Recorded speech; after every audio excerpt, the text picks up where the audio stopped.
Your bad money habits are not really yours. You didn't build them through weakness. You didn't inherit them through laziness. They were engineered by industries with billions of dollars, decades of behavioral research, and one very clear objective: to move your money in a specific direction before you noticed what was happening. The most dangerous part, the habits that are costing you the most, are the ones that feel completely rational, that feel like your own decisions.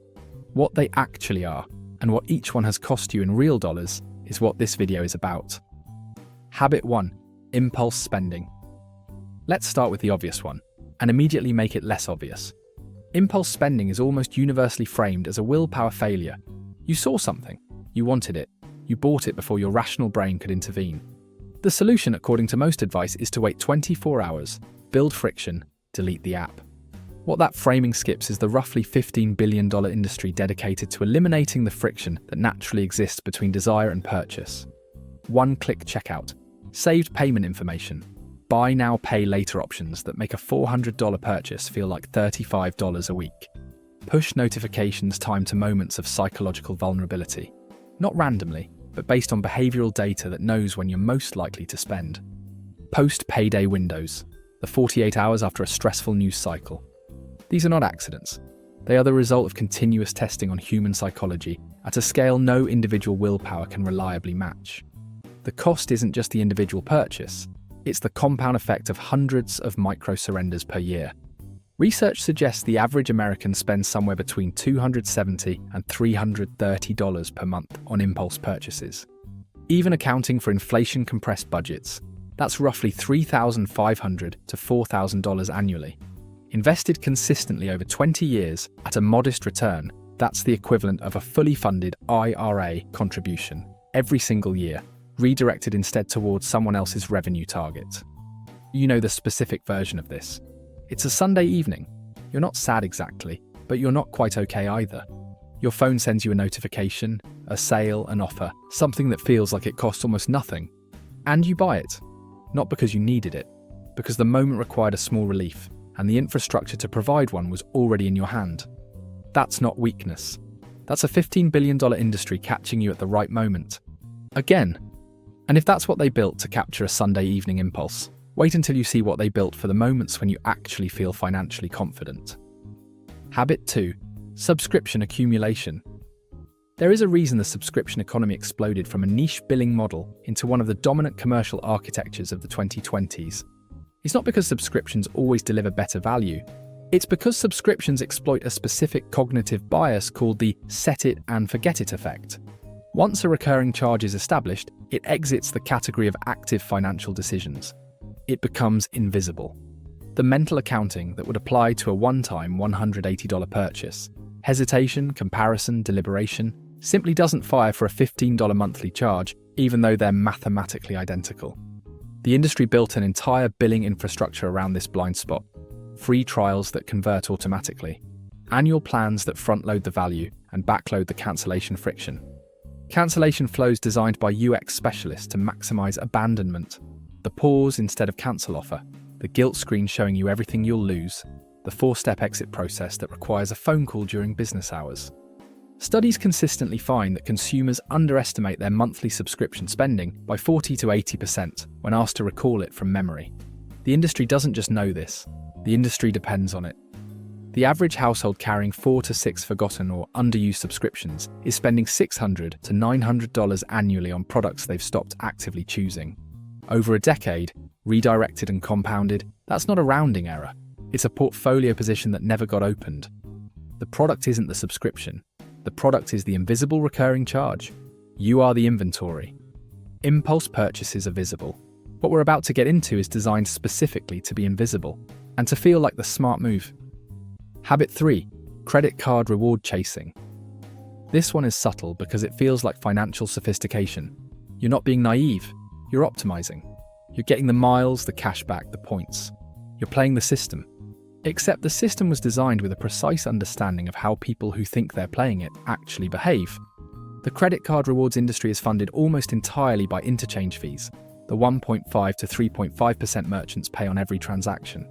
Those fees are built into retail prices across the board, meaning people who pay cash effectively subsidize the rewards of premium cardholders. That's the first layer. The second layer is spending velocity. Cardholders with rewards cards spend, on average, 12 to 18% more than they would with a debit card or cash equivalent. The psychological mechanism is called payment decoupling. When the reward makes spending feel productive, the pain of paying diminishes. You're not spending, you're earning. For a household spending 15% more on a rewards card, a conservative estimate, the net cost of optimizing can exceed $2,000 per year in incremental spending, against rewards returns that rarely exceed $400 to $600. The math doesn't work out. It was never designed to. The cruelest part, this habit targets the people who think they're too smart to be targeted. That's not an accident either. But what if the habit that cost you the most isn't the one that feels reckless, but the one that reshapes your entire identity around spending? Habit 4. Lifestyle inflation. You get a raise. Your life expands to meet it. This feels natural, even earned. And the advice to resist it always sounds vaguely punishing, like you're supposed to live like a graduate student indefinitely. But here's what's happening behind that feeling. Car dealerships know when lease terms expire. Mortgage brokers know when salaries increase. Premium credit card offers arrive with remarkable timing around promotion cycles. The aspiration to upgrade, the bigger apartment, the newer car, the better restaurant, is not just ambient cultural pressure. It is a targeted, data-informed commercial operation, timed specifically to the moments when your income expands and your resistance is lowest. The specific economic injury is this. Lifestyle inflation locks in a permanently higher cost floor. What felt like an incremental upgrade becomes a structural fixed cost. And because it happened gradually, it doesn't register as a decision. It registers as just the life you live now. The raise that should have accelerated your wealth position instead reset your baseline and left the gap exactly where it was. A $500 per month lifestyle upgrade at age 32, a better apartment, a leased car, a weekly dinner out that becomes routine, costs roughly $680,000 in forgone terminal wealth by retirement, assuming that money could have compounded at 7% instead. The raise felt like progress. The math says otherwise. The spending habits are engineered at the transaction level. The next one operates deeper, at the level of your relationship with your own financial reality. Habit 5. Financial avoidance. Picture this. You get a medical bill. It's more than you expected. You set it on the counter. Then you set it there again the next day, and the day after that. Not because you're irresponsible, because looking at it requires a set of decisions you don't feel equipped to make. Whether to negotiate it, whether it's covered, whether to put it on the card, what that does to the balance, what the balance means for the credit score, what the credit score means for the mortgage you were thinking about. The bill doesn't get simpler by sitting there, but neither does anything else in your financial life. The 401k with 5 fund options you've never touched, the insurance policy you signed and filed, the brokerage account you opened 3 years ago and haven't logged into since. This is financial avoidance, and it is almost universally framed as a personal failure, a fear of bad news, an unwillingness to confront reality. Here's what that framing ignores. The financial services industry has a structural interest in complexity. Products that are difficult to understand cannot be easily comparison shopped. Fee structures buried in 80-page disclosures stay buried. Retirement projections shown in nominal rather than inflation-adjusted dollars look rosier than they are. When research showed that simplified, transparent financial products led to better outcomes and lower fees, the lobbying response from incumbent financial services was, let's say, not enthusiastic. The average American sitting in a high-fee managed fund instead of a low-cost index fund loses 1.5 to 2 percentage points of annual return. Over 30 years, that difference doesn't reduce your portfolio by 30%. It cuts it nearly in half. The fog you're living in was not an accident of history. For the institutions holding your money in low-yield, high-fee products, the fog is the entire business model. Your avoidance isn't a failure of nerve. It's the system working exactly as designed. That's the fog. Here's what happens when the fog works, and you start making monthly minimum payments on the debt it produced. Habit 6. Paying minimum balances. Here's a number the credit card industry would prefer you not think about too carefully. 20 years. That's how long it takes to pay off a $6,000 balance, close to the current US average for revolving credit card debt, if you pay only the minimum each month at today's typical interest rate. Not because you're negligent, because the minimum payment was engineered to keep you in that position for exactly that long. Until 2003, most minimums were set at roughly 5% of the outstanding balance, uncomfortable enough to encourage repayment. Then the floor dropped to 1 or 2%.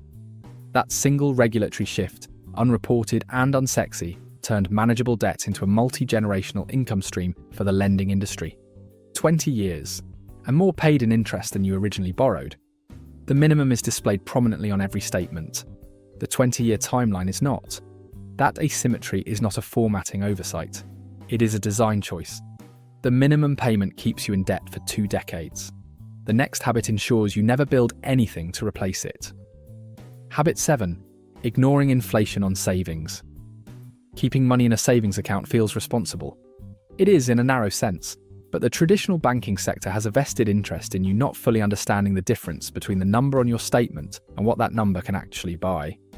For most of the 2010s, major banks offered savings rates between 0.01 and 0.06% annually, while inflation ran between 1.5 and 3%.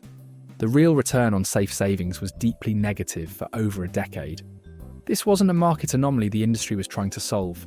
It was a business model: low-cost consumer deposits, funding higher-yield lending, and investment activity elsewhere.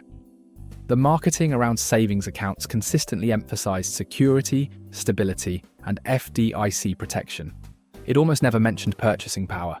The word inflation rarely appeared in consumer-facing materials. And the financial literacy gap ensured that the households least equipped to seek out better alternatives, treasury products, money market funds, high-yield options, were the ones most concentrated in traditional savings accounts. A household keeping $20,000 in a traditional savings account at 0.5%, while inflation runs at 3.5%, loses approximately $600 in real purchasing power in the first year alone. Not dramatically, just quietly every year, compounding in reverse. You did the responsible thing. The responsible thing lost you money. That's the part they left out of the brochure. Habit 8. Deferring investment. Everything we've covered so far has cost you money. This one costs you time. And in the economy of wealth building, time is the only currency that cannot be recovered. Starting to invest feels complicated, risky, like something you do once you have more stability, more knowledge, more money. These feelings are not irrational, but they are heavily reinforced by an environment that profits from your hesitation. For decades, the brokerage and financial advisory industry cultivated the idea that investing required an advisor, a minimum account size, and a level of expertise most people don't feel they have. The business model genuinely required gatekeeping. But the psychological residue of that era persists long after low-cost index funds and fractional shares made it structurally obsolete. The friction that once existed for real reasons now exists almost entirely as inertia. And inertia, it turns out, is enormously profitable for the industries competing for the same dollar. Here's the number that makes this concrete. Deferring investment by 10 years, starting at 35 instead of 25, at a 7% average annual return, doesn't reduce your 40-year terminal wealth by 25%. It cuts it nearly in half. Not because of the returns you missed, because of the compounding on those returns. That distinction between lost returns and lost compounding on returns is the one the industry's competing for your spending dollar are counting on you never stopping to calculate. Every year you wait isn't a year of lost returns. It's a year of lost compounding on returns. The math on that is brutal, and the window closes quietly, the same way every mechanism in this video works. Not with a crisis, just with time. Here is the honest version of where this leaves you. The system was not designed against you personally. It was designed for scale, to capture financial behavior across hundreds of millions of people using every tool behavioral science has produced. You are not the target. You are the category. Which means the response is not self-improvement, it's category disruption. You don't beat these mechanisms by trying harder inside the same environment. You beat them by changing the environment, automating the investment before the spending decision exists, cancelling the subscription before the renewal processes, removing the friction in one direction and deliberately adding it in another. One mechanism, interrupted, this week. Not a system overhaul, not a new relationship with money. One engineered nudge, reversed. That's how the architecture starts losing.